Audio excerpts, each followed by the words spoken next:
Assalamualaikum warahmatullahi wabarakatuh. Dalam hidup, pernah nggak sih kamu menemukan orang-orang yang ngomong seperti ini? Itu gampang sekali. Kalau kayak gitu, mah kecil. Bahkan sampai mengatakan, gak ada yang lebih sulit nih.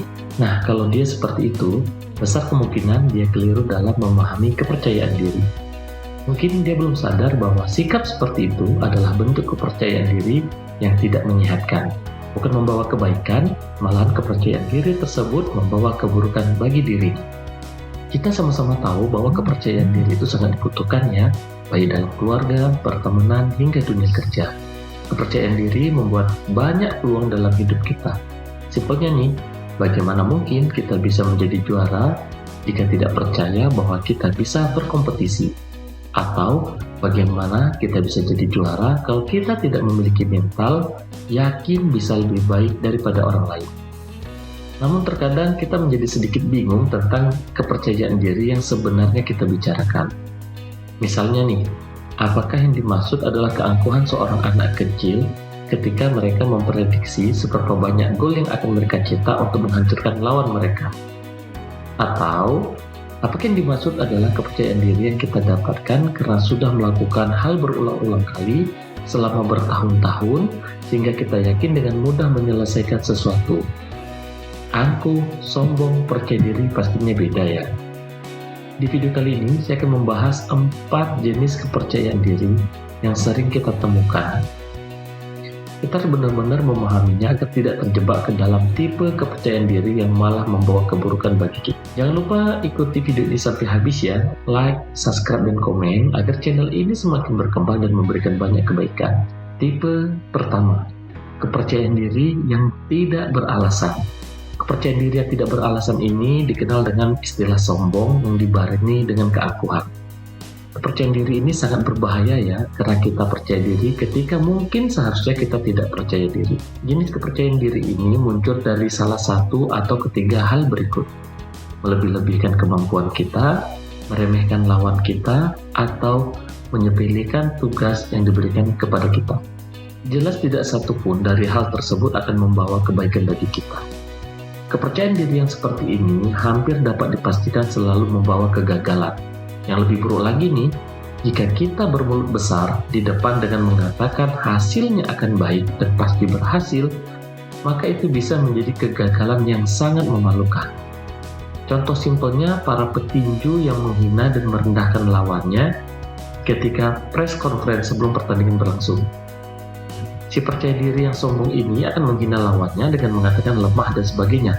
Nah, ketika bertanding dan kalah, maka si petinju sombong ini akan menanggung malu yang sangat besar dan berkepanjangan. Kepercayaan diri yang tidak beralasan ini juga sangat berbahaya ketika orang tersebut memegang jabatan atau posisi berkuasa. Bayangkan nih, seorang CEO atau pimpinan lembaga yang percaya bahwa dia sempurna dan sangat ahli membuat keputusan investasi, melakukan investasi berisiko tinggi dan gagal. Untuk menghindari sikap percaya diri yang seperti ini, ada 5 hal yang dapat kita lakukan. Pertama, coba carilah umpan balik yang jujur tentang kemampuan diri kita dari orang kepercayaan kita.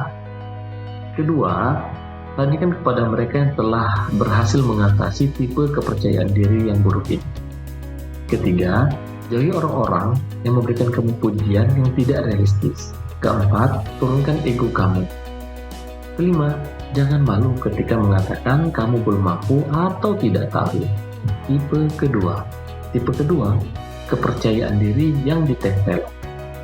Kamu pastinya pernah mendengar nasihat atau paling tidak pernah membaca bahwa kita diminta untuk pergi ke cermin setiap pagi dan mengatakan kepada diri kita sendiri ungkapan-ungkapan keyakinan seperti ini. Saya luar biasa, tidak ada yang bisa mengalahkan saya. Atau sekedar saya bisa melakukannya. Ini adalah upaya menempelkan kepercayaan diri ke kita. Tapi jauh di lubuk hati yang paling dalam, sebenarnya kita tahu bahwa kita tidak benar-benar merasa percaya diri. Tetapi kita menempelkan kepercayaan diri ini di atas rasa keraguan yang kita rasakan. Nah, tidak ada yang salah dengan kepercayaan diri yang ditempelkan. Silahkan dipraktikkan, tapi perlu diingat bahwa kondisi ini sangat rentan karena pada dasarnya kita dalam keraguan-raguan. Kondisi percaya diri yang timbul juga sangat sensitif dan mudah hancur dengan kondisi di luar dugaan kita.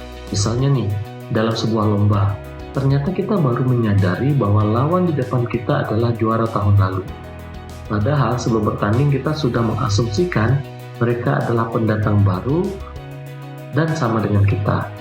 Nah, pastinya kita jadi goyang kan, walaupun sudah kita tempelkan kepercayaan diri. Kepercayaan diri tipe ini bisa sedikit berguna sebagai dorongan untuk memulai sesuatu yang sulit atau melakukan sesuatu yang menakutkan untuk pertama kalinya. Bayangkan seorang artis yang menderita demam panggung ketika tampilan perdananya. Nah, menempel kepercayaan diri pastinya sangat dibutuhkan. Hal yang sama berlaku ketika penerjun payung lompat dalam lompatan pertamanya. Sedikit menempelkan kepercayaan diri akan membuat dia benar-benar berani melompat dari pintu pesawat. Hal positif dari kepercayaan diri ini adalah kalau kita sudah melakukannya berulang-ulang, kita akan meraih kepercayaan diri level 3, yaitu kepercayaan diri karena sudah berpengalaman. Tipe ketiga, kepercayaan diri karena sudah melakukannya. Setelah kita melakukan sesuatu pertama kali, secara otomatis kita pasti akan lebih percaya diri untuk kedua kalinya. Dan pada ke-100 kalinya, kita sudah tidak pernah merasakan keraguan-raguan dan bahkan melakukan sesuatu tanpa persiapan yang berlebihan. Tubuh kita sudah menjadi otomatis sehingga kita telah mencapai tingkat kompetensi bawah sadar. Contoh simpelnya adalah kemampuan mengemudi mobil. Semakin kita sering mengemudi, pastinya akan meningkat kemampuan mengemudi dan kita menjadi percaya diri ketika diminta nyetir oleh seorang teman. Kepercayaan diri yang seperti ini adalah jenis kepercayaan diri yang baik. Pengalaman menciptakan kepercayaan diri. Namun jenis ini belum sepenuhnya sempurna ya. Kenapa? Perubahan lingkungan dapat langsung mengurangi tingkat kepercayaan diri. Kita contohkan saja nih, misalnya kemampuan menyetir tadi.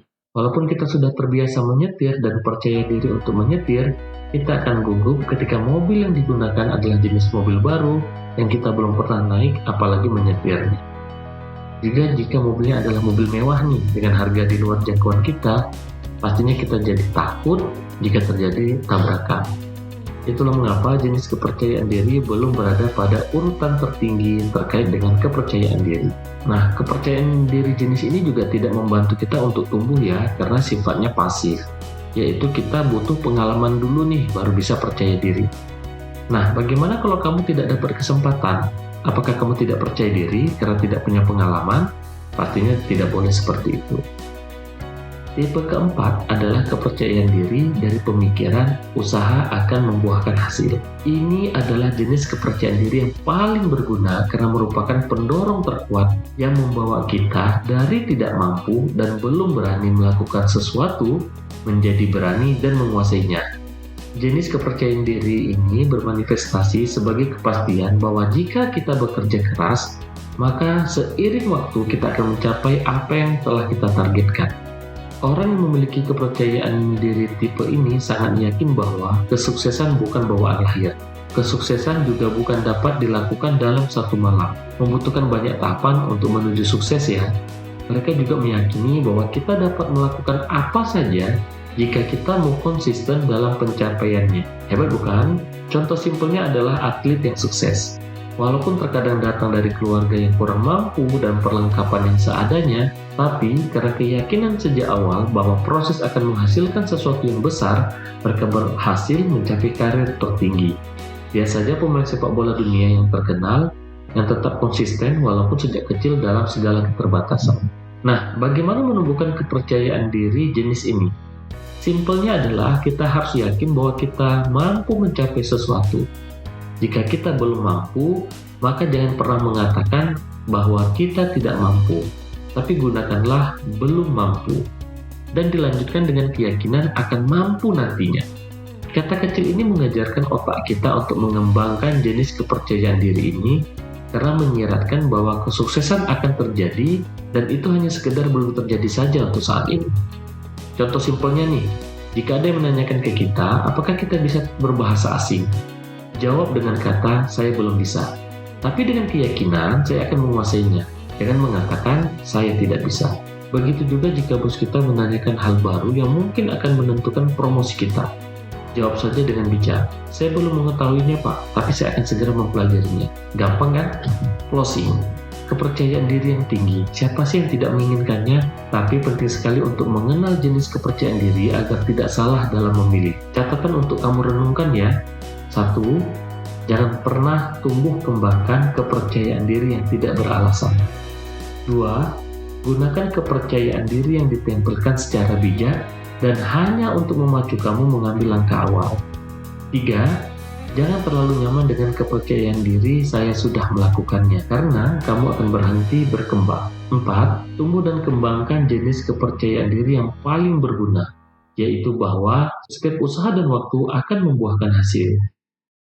Bagaimana? Masih kurang percaya diri? Mungkin waktu dan konsistensi yang akan menjawab.